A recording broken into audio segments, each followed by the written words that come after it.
Salut, salut! Donc on continue les aventures de Compostelle, mes aventures toujours. Donc voilà, après cette étape des Pyrénées, où il a fallu que je règle des choses avec mon passé, voilà, bah disons qu'après je pouvais avancer autrement, d'une manière générale. Cette étape, en gros, elle se finit à Saint-Jean-Pied-de-Port. Donc Saint-Jean-Pied-de-Port, c'est un petit peu enfin c'est le début du Camino Frances, du coup en Espagne. Je pense que c'est le chemin le plus fréquenté sur la partie espagnole. Ça part de là en fait. Et pour partir de là, faut monter, faut passer le col de Roncevaux, si je dis pas de conneries. Désolé si je dis une connerie. Mais bref, c'est ça. Donc, grosse montagne. Bref. Et, euh, et là, c'est drôle, entre guillemets. Je me moque pas des autres, mais en fait, il y en a énormément qui commencent leur chemin ici, à Saint-Jean-Pied-de-Port. Sauf qu'ils ne sont pas spécialement préparés ou entraînés et ils commencent à Saint-Jean-Pied-de-Port, faut qu'ils grimpent la montagne déjà. Sincèrement, voilà, bon courage à eux parce que quand moi je suis arrivé à Saint-Jean-Pied-de-Port, quand je suis parti de Saint-Jean-Pied-de-Port, j'ai monté cette montagne, donc forcément ça monte, il y a des endroits ça monte plus que d'autres et tout, mais c'est vraiment que de la montée, hein. Et moi je l'ai fait assez facilement en fait. Mais pourquoi? Parce que ça faisait déjà 12 jours que je marchais, j'avais déjà 400 kilomètres dans les jambes en fait. Et j'ai passé dans des endroits où c'était des collines, tout ça, donc il y a eu de la montée, c'était pas que plat mon chemin. Et quand je pars, j'avance. Et j'avais l'impression de doubler tout le monde, mais bien sûr que c'est pas une course. Bien sûr que non, c'est pas une course. Mais quand t'avances, toi t'es normal. Tu marches normal en fait. Tu marches à ta vitesse normale, t'es pas là en train de forcer. Et en fait, tu te rends compte que même ceux qui t'ont mis, qui sont partis 800 mètres avant toi, bah tu les dépasses. Parce que eux ils sont en galère dans la côte, mais parce que ils sont pas préparés en fait. Et c'est comique parce qu'en fait, ça faisait vraiment. Les gens ils marchaient. Et moi j'arrivais comme ça, comme si j'étais pressé. Alors que en vrai, non, je marchais juste à ma vitesse et j'étais juste rodé. Et, euh, et enfin, bref. Déjà, à partir de Saint-Jean-Pied-de-Port, j'ai compris que la dynamique du chemin, elle allait changer. Pourquoi? Parce que moi j'ai pris un chemin où il y avait très peu de personnes qui passaient par là. Et on arrive à Saint-Jean-Pied-de-Port, là, c'est un petit peu un peu départ mythique, ouais, si on peut dire ça comme ça. Et il y a énormément de monde, ne serait-ce que dans les gîtes. Déjà, je me suis retrouvé à 2 mois dans un gîte, c'était le maximum, je crois. Non, ah non, je dis une connerie. Une fois, ça arrivait qu'on soit trois. Mais là, j'arrive, on est 15 dans le gîte. Ah ouais, forcément, ça change. Sur le chemin, je voyais jamais personne. Je vois des gens devant, derrière, il y a Donc déjà, je commençais à comprendre que, ouais, on arrivait en Espagne et ça changeait. Euh, ça changeait. Et puis quand je pars de Saint-Jean-Pied-de-Port, euh, pour, euh, pour gravir cette montagne, il y avait beaucoup de monde en fait. Enfin, il y avait beaucoup de monde. Il y a du monde plutôt. Et, et ouais, là, on comprend qu'on n'est plus dans la même dynamique. On n'est plus dans la même dynamique. Et ça me fait penser, j'ai vu un gars là justement quand je montais cette montagne là au début, hein. Mec, il était avec son sac à dos.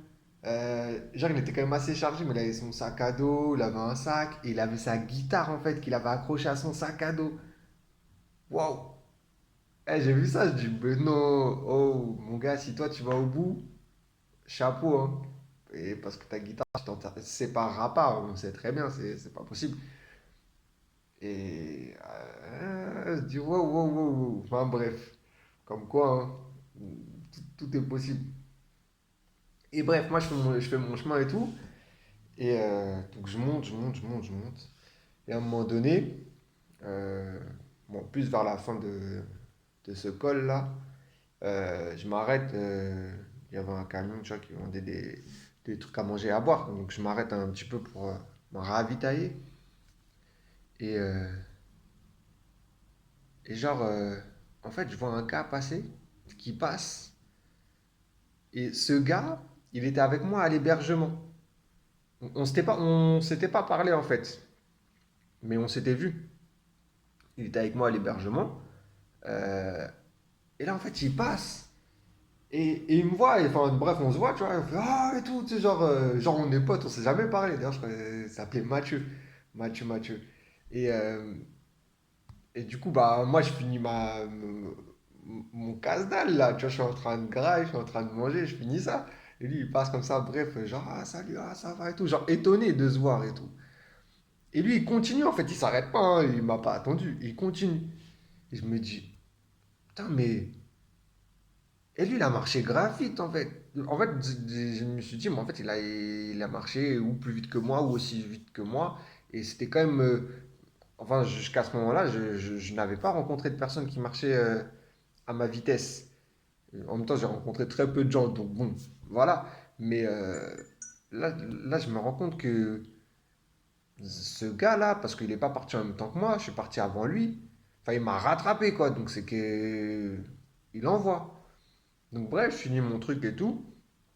Donc moi je repars, je me dis ouais, j'aimerais bien le rattraper, j'aimerais bien voir où il est, mais moi après j'ai pas forcé ma marche parce que j'ai continué à marcher à ma vitesse, voilà.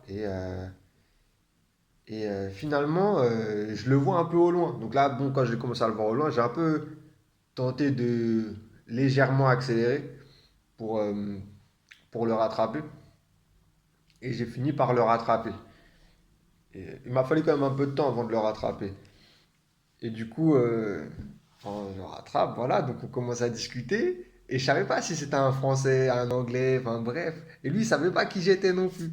Donc c'est marrant, on commence à se parler vite fait en anglais, je crois. Oui, il me semble, c'était de l'anglais. Enfin, ouais, c'était en anglais. Et en fait, après, je me dis, mais genre, en gros, t'habites où, ça, tu veux un doute, ça? Tu me dis France. Je dis, mais genre, enfin, en fait, on était deux Français, on savait pas qu'on était Français, et on parlait genre en anglais.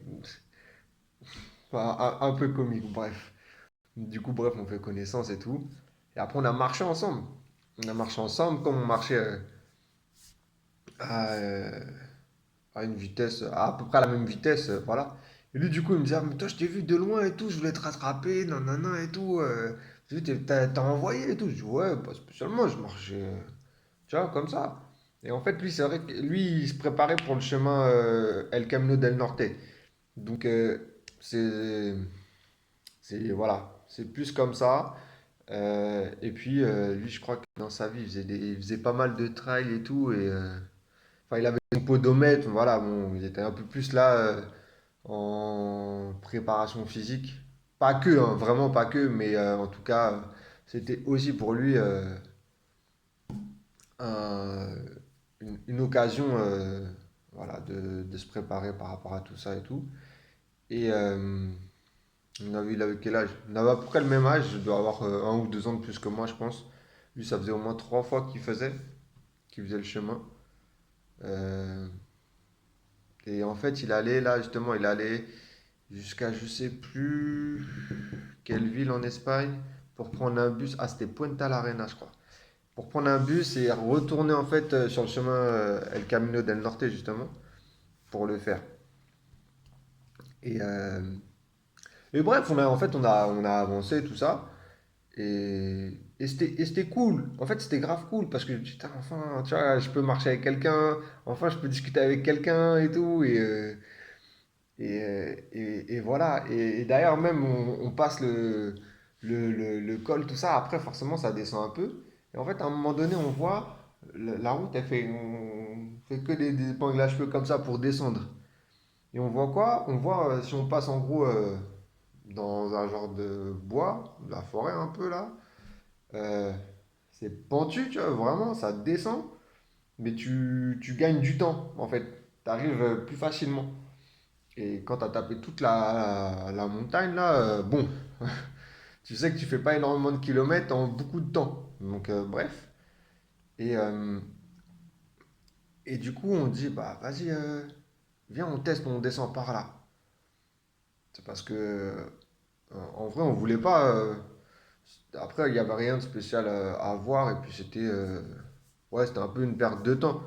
Là, pour le coup, ouais, on a voulu prendre un raccourci, si on peut dire ça comme ça. Et, euh, et du coup, on l'a fait, mais la descente, elle était pentue. Oh là là, oh là là. Bah, on a eu des séquelles le lendemain. Ouais, le lendemain, ouais. Moi, le lendemain, pendant 2 jours, j'ai à peu près, j'avais les quadriceps qui me tiraient en fait, parce que les mouvements, ils avaient été trop brutaux en fait. D'un coup, j'étais plus habitué à ça. Et donc, ouais, petite déchirure. Heureusement, j'avais un truc pour me soigner, un truc sportif normal. Mais ouais, du coup, on a payé cher ça, hein. On a voulu gruger comme ça, on a voulu descendre comme ça, on l'a payé cher, hein. Ça nous a pas empêché de marcher, mais les 2, 3 jours d'après, on a été pas un peu moins vite, on s'est pas trop pris la tête, on a fait des étapes moins longues, justement par rapport à ça. Mais du coup, ouais, voilà, on a marché ensemble jusqu'à. Putain, c'était quoi la ville? Espinal. Espinal. Et du coup, après, on arrive à Espinal et tout. Et là, il y a d'autres choses qui se passent.